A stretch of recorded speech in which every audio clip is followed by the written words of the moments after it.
Oke, assalamualaikum warahmatullahi wabarakatuh. Oke, teman-teman semua, hari ini kita mau belajar tentang bab sistem koordinasi, ya, tepatnya sistem hormon, ya.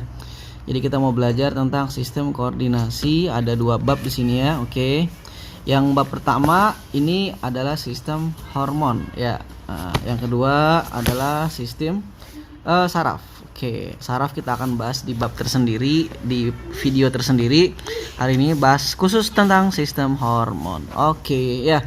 Mungkin pembahasan sekilas ya tentang perbedaan kedua sistem ini. Sistem koordinasi yang pasti adalah sistem yang berhubungan dengan gimana tubuh antar sel, antar bagian, antar organ, semuanya itu bisa berkoordinasi supaya bisa sinkron, ya kan? Supaya bisa sinkron gitu. Nah, jadi itu kira-kira. Nah, prinsip perbedaannya tuh kayak gimana? Yang pertama, untuk sistem hormon itu dia pasti kerjanya itu butuh yang namanya butuh durasi, ya. Jadi waktu kerja dari sistem hormon itu kisaran dari jam sampai hari, ya. Jam, hari, mungkin sampai tahun, ya. Jadi sistem hormon, jadi kerjanya memang butuh durasi, butuh waktu yang lama, ya. Jadi butuh timing yang lama, waktunya lama. Kalau untuk sistem saraf tuh cepat, udah jelas. Ya, ukurannya sampai milidetik, ya, sampai milidetik. Bahkan saya pernah baca buku kerja sistem saraf itu dengan selubung mielin, dia bisa kecepatannya bisa sampai 120 meter per sekon kalau nggak salah, ya. Jadi satu jentikan jari 120 meter, ya kan? Oke, berikutnya perbedaan berikutnya adalah kalau sistem hormon ini dia prinsip kerjanya adalah menggunakan zat kimia aja, cairan kimia yang kita sebut dengan hormon, ya kan? Jadi prinsip kerjanya itu kimia, ya. Kalau untuk sistem saraf prinsip kerjanya dia menggunakan cairan yang namanya neurotransmitter, ya. Neurotransmitter, ya, jadi zat kimia juga, ya. Neurotransmitter itu macam-macam, ya, ada asetilkolin, ada dopamin dan lain sebagainya. Nah, kimia dan listrik dia. Nah, maka kerjanya lebih cepat, ya. Listrik ini karena dia bisa, kalau teman-teman pernah dengar istilah potensial aksi, ya. Jadi prinsip kerjanya dia menggunakan zat kimia yang namanya neurotransmitter dan dia menggunakan listrik gitu, ya. Oke, itu perbedaan dari sistem saraf dan sistem hormon, ya. Kita lanjut sekarang ke sistem hormon, ya. Kita bahas fokus ke sistem hormon. Oke, sistem hormon. Hormon adalah suatu zat yang dikeluarkan oleh kelenjar, ya. Kelenjar ini punya ciri khas, ya. Kelenjar ini namanya kelenjar buntu, ya. Jadi kelenjar ini namanya kelenjar buntu, ya kan. Jadi diproduksi oleh yang namanya kelenjar buntu. Kenapa disebut kelenjar buntu atau kelenjar eksoendokrin? Kelenjar endokrin, ya, lawannya berarti eksokrin, ya. Disebut juga dengan kelenjar buntu atau kelenjar endokrin, ya. Lawannya tuh kelenjar eksokrin. Jadi kelenjar buntu tuh maksudnya gini, teman-teman. Jadi kalau saya punya kelenjar tuh daging, ya, bagian, ya, daging gitu kali, ya. Daging kali, ya. Oke, ini kelenjar buntu, ya. Di sini ada hormon di sini. Jadi ada kelenjar di dalamnya, dia punya hormon, ya. Nah, hormon ini bisa macam-macam, teman-teman, ya. Hormon ini beda dengan enzim, ya. Kalau enzim itu kan pasti protein. Kalau hormon tuh belum tentu protein, bisa jadi dia steroid, ya. Jadi ini kelenjar, di dalamnya ada vesikel yang berisi hormon, ya kan. Ada vesikel yang berisi hormon, ya. Nah, ketika hormon ini dikeluarkan, hormon ini tidak punya saluran sendiri. Jadi itu. Jadi ketika hormon ini dikeluarkan, ya, si hormon ini, ya, disebarkan, ya kan, dia keluar ke cairan ekstrasel dan nanti jadi dia nggak punya saluran sendiri, teman-teman. Nah, jadi ini pembuluh darah, ya. Ini saya gambarkan pembuluh darah. Ini pembuluh darah. Oke. Jadi si hormon ini dia akan masuk ke dalam pembuluh darah, teman-teman. Gitu. Jadi karena dia numpang di pembuluh darah, dia tidak punya saluran sendiri, makanya disebut juga dengan kelenjar endokrin atau kelenjar buntu. Beda dengan kelenjar eksokrin. Jadi ketika si kelenjar eksokrin ini mengeluarkan cairan berupa hormon tadi, cairan berupa enzim, ya. Jadi enzim itu dikeluarkan oleh kelenjar eksokrin namanya, ya. Jadi ketika enzim itu dikeluarkan, dia punya saluran sendiri, teman-teman. Nah, makanya dia tidak disebut sebagai kelenjar buntu. Jadi istilah kelenjar buntu itu karena si hormon ini dikeluarkan dan nanti dia ikut bersama aliran darah, bukan mempunyai saluran sendiri. Oke, gitu kira-kira, teman-teman, ya. Jadi nanti ketika dia sudah disebarkan oleh pembuluh darah, otomatis dia akan menyebar ke seluruh tubuh, dan dia akan menyebar ke seluruh tubuh, dan nanti hormon ini akan bekerja ke sel-sel atau organ-organ targetnya. Nah, ini misalnya saya punya organ target satu, ya, ada organ target yang berikutnya, ada organ target yang lainnya. Nah nih, nah di antara organ-organ target ini kan nih, jadi di membrannya atau di bagian dalam tuh ya, di bagian dalam kadang ada reseptor. Jadi yang namanya hormon itu hormon itu akan berefek terhadap suatu organ, terhadap suatu sel ketika organ atau daerah itu atau sel itu mempunyai reseptor. Nah, kebetulan di sini yang kita lihat, di sini ada yang punya reseptor tuh yang ini teman-teman. Nah, ini dia. Ini yang punya reseptor. Nah, yang lain nggak ada ya. Ini reseptornya ini teman-teman yang bagian atas ini. Nah, yang bagian 2 di atas ini reseptornya. Reseptornya menempel di membran sel. Reseptor tuh bisa ada yang di membran sel, kadang juga ada yang di dalam sel. Jadi macam-macam. Ada hormon yang reseptornya di membran sel, ada juga hormon yang reseptornya di sitoplasma atau di nukleus. Nah, berikutnya hormonnya akan menyebar, akan keluar dari pembuluh darah, dan dia akan mencari organ targetnya. Kalau ada organ targetnya, dia bisa menempel gitu. Nah, maka hormon ini akan mempengaruhi aktivitas dari sel ini gitu. Jadi sel yang ditempelin sama hormon ini akan terjadi perubahan metabolisme kah atau yang lainnya. Jadi kalau dari asal kata hormon itu artinya mempercepat, memacu, merangsang ya. Jadi nanti dia biasanya akan mempercepat reaksi atau memacu atau mengubah, pokoknya dia mengubah metabolisme yang ada di dalam selnya tadi gitu. Jadi kalau dari arti kata hormon itu artinya memacu, merangsang ya, memacu, merangsang ya, dan lain sebagainya. Oke gitu ya. Jadi kalau dari cerita ini berarti jelas kenapa hormon disebut sebagai cairan atau zat yang dikeluarkan oleh kelenjar buntu atau kelenjar endokrin ya. Oke gitu teman-teman untuk hormon. Yang berikutnya adalah derivat dari hormon. Nah, derivat dari hormon ini akan mempengaruhi cara-cara kerjanya gitu teman-teman ya. Jadi kandungan dari hormon, isi dari hormon tuh macam-macam teman-teman. Kalau enzim seperti yang saya bilang tadi, enzim dikeluarkan oleh kelenjar eksokrin. Nah, kalau enzim itu isinya pasti protein, tapi kalau hormon itu berbeda. Hormon punya derivat ada 3 ya. Kalau dibagi secara garis besar ada 3 derivat hormon itu ya, atau tiga turunan. Yang pertama adalah hormon steroid ya. Hormon steroid ya. Yang kedua adalah hormon steroid. Yang kedua adalah hormon lupa, polipeptida atau protein ya. Protein atau polipeptida ya kan. Yang ketiga adalah hormon yang asam amino ya, atau amina ya. Oke. Jadi ada 3 kelompok ya. Ada steroid. Steroid ini turunan dari lemak ya. Ada protein ya, ada juga amina. Jadi ada 3 macam. Nah, 3 derivat hormon ini akan mempengaruhi cara kerja dari si hormon itu ya. Oke, yang pertama contohnya yang steroid. Steroid ini contohnya yang terkenal itu hormon yang ada di gonad teman-teman ya. Hormon-hormon yang ada di gonad. Gonad itu berarti ada testosteron ya kan. Ada estrogen ya kan. Nah, itu hormon-hormon steroid. Nah, biasanya hormon-hormon steroid ini dia akan menembus masuk ke dalam membran sel, masuk ke dalam sel gitu. Hormon steroid itu bisa masuk ke dalam sel. Nah, kan kalau kita lihat membran sel itu kan ya, jadi kalau hormon steroid ini adalah hormon yang bisa menembus membran sel. Karena kan kalau kita lihat komponen dari membran sel itu kan fosfolipid bilayer ya. Jadi kalau kita gambarkan komponen dari membran sel itu kan gini. Ya, kalau teman-teman ingat, ini ada membran sel.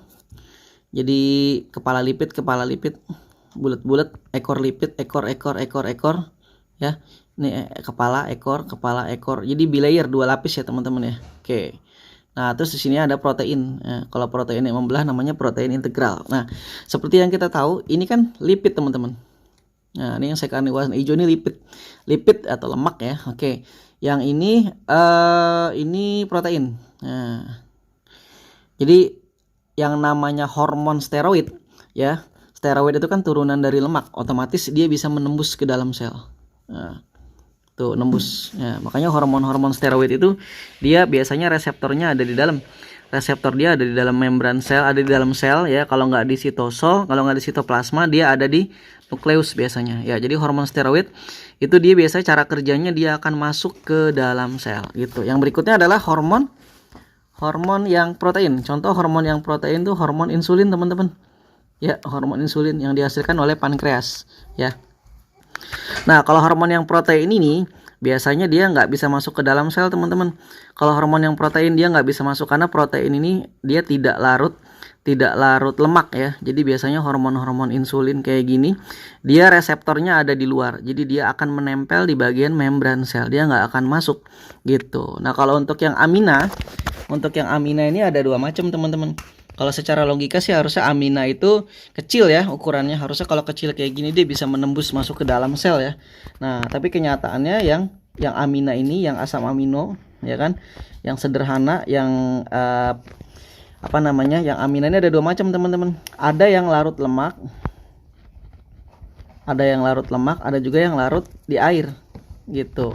Jadi yang larut lemak ini dia bisa menembus masuk ke dalam membran sel dan dia reseptornya di dalam. Tapi yang larut air dia biasanya akan tetap di luar, reseptornya akan di luar. Jadi yang amina ini ada dua macam. Ada yang reseptornya di dalam sel, ada juga yang reseptornya di luar. Tergantung dia larut lemak atau dia larut air gitu. Kalau untuk yang larut lemak itu contohnya hormon Oke, kalau untuk yang larut lemak contohnya ini hormon tiroksin ya teman-teman, yang dihasilkan oleh kelenjar tiroid ya, yang ada di leher. Kalau yang larut air itu contohnya adalah epinefrin atau adrenalin yang dihasilkan oleh kelenjar medula adrenalin atau teman-teman biasa nyebut dengan hormon epinefrin. Nah, gitu teman-teman. Ya. Jadi ini tadi ya sistem koordinasi, terus berikutnya sistem hormon sampai derivat-derivatnya sudah saya jelasin. Oke. Berikutnya Oke, teman-teman bisa lihat di sini kalau dari penggambaran di sini saya akan kasih lihat ya. Jadi kalau kita bagi tadi penjelasan yang tadi ya teman-teman ya. Oke. Jadi ada hormon yang larut dalam air ya. Ada juga yang larut dalam lipid. Jadi pembagian ini akan mempengaruhi gimana sel itu, gimana hormon itu akan bekerja di dalam sel itu. Apakah dia masuk ke dalam sel ataukah dia nempel di membran sel gitu. Pokoknya intinya yang larut air itu dia akan di luar gitu. Yang larut air itu dia akan menempel di luar, dia nggak akan masuk. Sorry saya matiin internetnya. Tapi kalau yang misalnya larut dalam lemak dia akan masuk ke dalam sel gitu ya. Ini contohnya larut dalam air insulin ya kan, yang larut dalam lipid contohnya kortisol gitu, hormon steroid ya. Yang amin ada dua macam ya, yang gugus amina ya, itu ada yang larut air, ada juga yang larut lemak. Oke gitu teman-teman ya. Yang berikutnya adalah gimana hormon itu bekerja. Caranya kita bisa lihat di sini gambarnya, mekanismenya teman-teman. Yang larut dalam air seperti yang saya bilang tadi, setelah dia keluar nih kan, dia akan masuk ke dalam darah, terus disebarkan ke seluruh tubuh ya kan, lalu akan disebarkan ke sel targetnya. Kalau yang tadi yang larut air seperti yang saya bilang, dia akan nempel di sini hormonnya tuh, nempel di protein dan akan mempengaruhi metabolisme atau mempengaruhi sel targetnya. Kalau untuk yang satu lagi tadi yang saya bilang, yang larut lipid ya kan, dia akan masuk ke dalam darah ya kan, masuk ke dalam darah biasanya dibawa oleh protein transport ya. Nanti dia akan masuk ke dalam sel ya kan, menembus membran sel. Nih nembus nih kan kelihatan, nembus masuk. Reseptornya nanti bisa ada di nukleus, bisa juga kadang reseptornya ada di sitoplasma gitu. Jadi macam-macam. Oke gitu teman-teman ya, untuk yang tadi. Oke, berikutnya adalah untuk hormon. Berikutnya hormon itu berdasarkan cara kerjanya ya, berdasarkan kapan dia bekerja, kapan hormon itu bekerja ya, kapan dia bekerja atau beraktivitasnya. Yang pertama ada hormon yang kerjanya sepanjang hayat, ada yang kerjanya sepanjang hayat. Jadi hormon ini memang dari kecil, dari awal dia sudah bekerja ya kan. Sorry tulisannya kurang bagus, saya bagusnya dikit ya. Oke, dari kecil memang dia sudah bekerja ya, dari awal sepanjang hayat. Ini berarti hormon yang berhubungan dengan metabolisme teman-teman. Jadi hormon yang berhubungan dengan metabolisme itu otomatis harus udah bekerja dari awal, dari mulai dia bayi ya, metabolisme ya. Nah ini contohnya hormon tiroksin ya. Ada juga yang bekerjanya saat tertentu ya, aktif saat tertentu. Jadi saat tertentu dia baru aktif, yaitu hormon gonad, hormon gonad ya. Jadi saat dia puber dia akan aktif. Ada juga hormon yang bekerjanya sampai sampai saat tertentu aja gitu ya. Jadi maksudnya sorry ini kalau saya tulis ini mulainya ya, mulainya pada saat tertentu. Ada juga yang berhentinya saat jadi ada batasnya ya, atau saya bilang hormonnya ini berhenti saat tertentu atau kerjanya terbatas ya, kerjanya terbatas ya. Maksudnya dia akan stop ketika sudah waktunya, yaitu hormon pertumbuhan teman-teman. Contohnya growth hormone, hormon pertumbuhan. Ya, growth hormone itu akan berhenti keluar, akan berhenti disekresikan ketika dia sudah saatnya berhenti gitu. Jadi kalau orang udah umur 30 tahun nggak mungkin dong hormon pertumbuhan itu masih ada, otomatis dia akan berhenti. Mungkin umur-umur 20-an kurang ya. Umur-umur 15, 16, 17 dia akan berhenti. Karena kalau seandainya dia umurnya udah 20 tahun, udah saatnya berhenti tapi dia tidak berhenti lagi, maka akan jadi masalah gitu. Karena hiposekresi, kekurangan dari hormon akan bermasalah. Kelebihan hipersekresi dari hormon pun akan menjadi masalah. Jadi hormon itu memang harus stabil ya, harus stabil, jumlahnya harus stabil untuk menjaga homeostasis, untuk menjaga keseimbangan. Nggak boleh berlebihan, nggak boleh kekurangan. Keduanya akan mengakibatkan penyakit gitu ya. Ini biasanya kalau kelebihan hormon pertumbuhan itu kalau sudah saatnya berhenti dia akan menimbulkan penyakit akromegali. Kalau teman-teman pernah dengar ya, bikin akromegali ya. Akromegali itu tumbuhnya nggak ke atas lagi tapi tumbuhnya ke samping, rahangnya membesar, tulang-tulangnya jadi membesar, pinggangnya membesar, kakinya membesar ya. Mungkin kita bisa lihat akromegali. Sebentar saya cek di Google ya. Ya mungkin ini teman-teman bisa lihat, ini gejala akromegali ya. Dari tulang-tulangnya, dari tulang-tulang tangannya membesar ya kan, terus tulang-tulang rahangnya jadi membesar gitu ya, kelihatan di sini. Nah ini akromegali teman-teman. Nah, ini juga kelihatan, ini akromegali ya, gitu ya. Nah ini akromegali teman-teman. Jadi terlihat di sini ya kan. Jadi ketika hormon pertumbuhan harusnya sudah berhenti, dia malah masih keluar. Efeknya seperti ini. Gitu. Oke. Ya teman-teman, ini gambarnya. Nah, tapi mungkin saya nggak akan jelasin secara detail penjelasan tentang berbagai hormon di video ini karena ini aja udah 17 menit ya. Ini aja saya ngomongnya udah keburu-buru banget ya. Jadi mungkin di video berikutnya, video yang kedua, saya akan buat penjelasan masing-masing hormon gitu ya. Oke, ini teman-teman bisa lihat di sini. Jadi ini hormon yang saya kasih lihat di sini mulai dari yang paling atas teman-teman ya. Jadi ada yang namanya kelenjar hipotalamus ya. Sorry, bentar. Jadi di bagian atas ini ada hipotalamus ya. Ini yang kita kenal sebagai termostat tubuh ya. Ada kelenjar hipotalamus di sini yang kita kenal sebagai termostat tubuh ya. Ini dia. Ini hipotalamus ini apa namanya? Dia mempengaruhi kerja dari kelenjar pituitari yang ada di bawahnya. Jadi kalau teman-teman lihat di sini, di bawahnya ada kelenjar pituitari ya. Nah, pituitari ini kelenjar-kelenjar yang hormonnya itu kalau mau keluar itu harus dirangsang oleh hipotalamus gitu ya. Jadi di bagian atas ada hipotalamus ya. Dia sebenarnya ngasilin hormon-hormon yang nanti akan mempengaruhi dari kelenjar pituitari ini. Atau teman-teman sering sebut dengan nama hipofisis ya.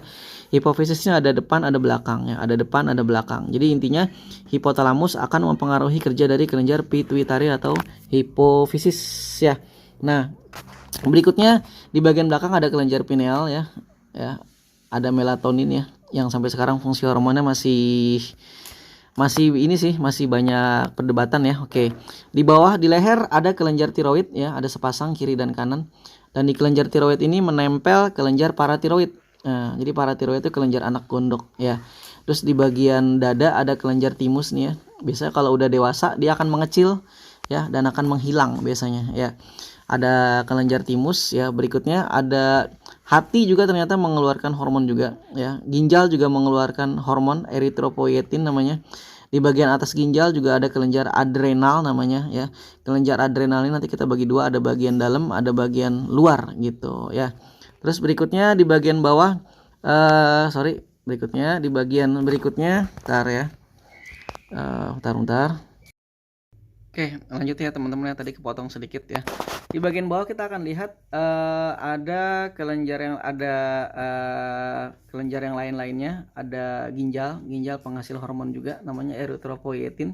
Di saluran pencernaan juga ada, di lambung ada ya, di lambung ada sekretin ya, kalau sekretin, gastrin ya, ada hormon gastrin ya. Di pankreas juga ada ya, ini ada insulin, ada glukagon, dan di gonad juga ada. Jadi banyak teman-teman gitu. Jadi ini kita akan bahas satu persatu ya, ini akan kita bahas satu persatu berikutnya, insya Allah ya. Jadi akan kita bahas satu persatu semuanya. Ada hormon yang kerjanya sinergis, ada hormon yang kerjanya antagonis. Oke, mungkin itu aja teman-teman ya. Semoga pendahuluan hormon ini bisa membantu teman-teman untuk belajar tentang hormon berikutnya. Oke, semoga bermanfaat ya. Assalamualaikum warahmatullahi wabarakatuh.